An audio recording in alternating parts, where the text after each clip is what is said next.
দইওয়ালা, দইওয়ালা, ও দইওয়ালা, ডাকছো কেন? দই কিনবে? কেমন করে কিনবো? আমার তো পয়সা নেই। কেমন ছেলে তুমি, কিনবে না তো আমার বেলা বয়ে দাও কেন? আমি যদি তোমার সঙ্গে চলে যেতে পারতুম তো যেতুম। আমার সঙ্গে? হ্যাঁ, তুমি যে কত দূর থেকে বাচ্চাকে নিয়ে হাঁটতে হাঁটতে চলে যাচ্ছ শুনে আমার মন কেমন করছে।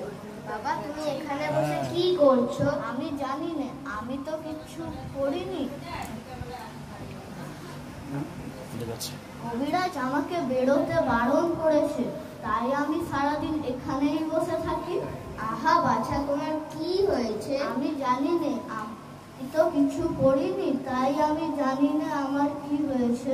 দইওয়ালা, তুমি কোথা থেকে আসছো? আমাদের গ্রাম থেকে আসছি। তোমাদের গ্রাম? অনেক দূরে তোমাদের গ্রাম?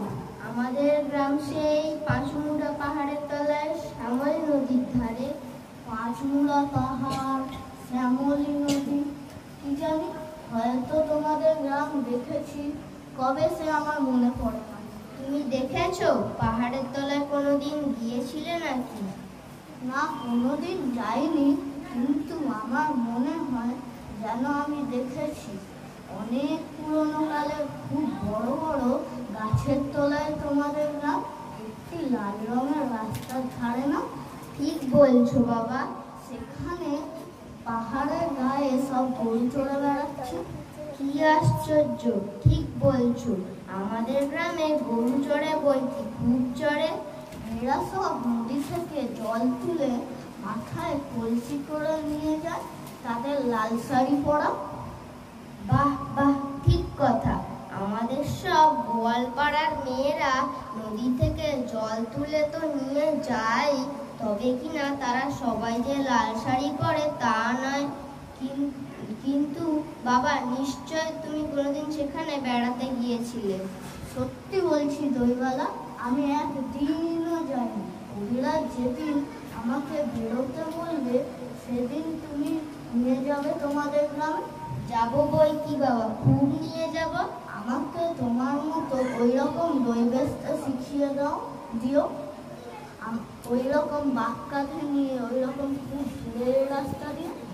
মরে যাই, দই বেচতে যাবে কেন বাবা? এত এত পুঁথি পড়ে তুমি পণ্ডিত হয়ে উঠবে। না না, আমি কখনো পণ্ডিত হব না। আমি তোমাদের রাঙা রাস্তার ধারে তোমাদের বুড়ো বটের তলায় গোয়ালপাড়া থেকে দই নিয়ে এসে দূরে দূরে গ্রামে গ্রামে বেচে বেড়াবো। কিরকম করে তুমি বলো? দই দই দই, ভালো দই, আমাকে সুরটা শিখিয়ে দাও। হায় পোড়া কপাল, এই সুরও কি শেখাবার সুর? না না, ও আমার শুনতে খুব ভালো লাগে।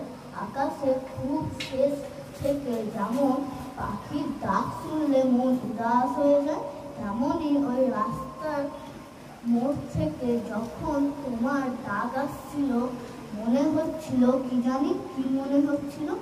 বাবা, এক ভাঁড় দই তুমি খাও। আমার তো পয়সা নেই। না না না না, পয়সার কথা বলো না। তুমি আমার দই একটু খেলে আমি কত খুশি হব।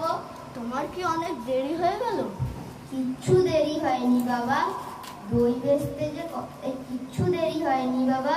আমার কোনো লোকসান হয়নি। দই বেচতে যে কত সুখ সে তোমার কাছে শিখে নিই।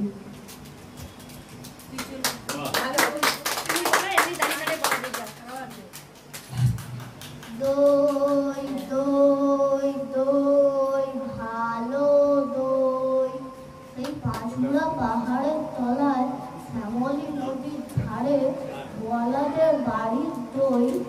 তারা ভোরবেলা গাছের তলায় গরু দাঁড় করিয়ে দুধ দই, সন্ধ্যেবেলা মেয়েরা দই কাটে, সেই দই।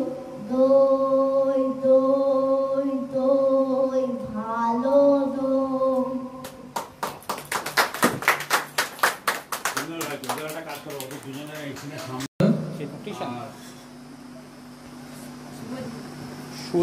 আর অমলের পাঠ করে শুভজিৎ, এদের জন্য অশেষ ধন্যবাদ, অশেষ হাততালি দিন।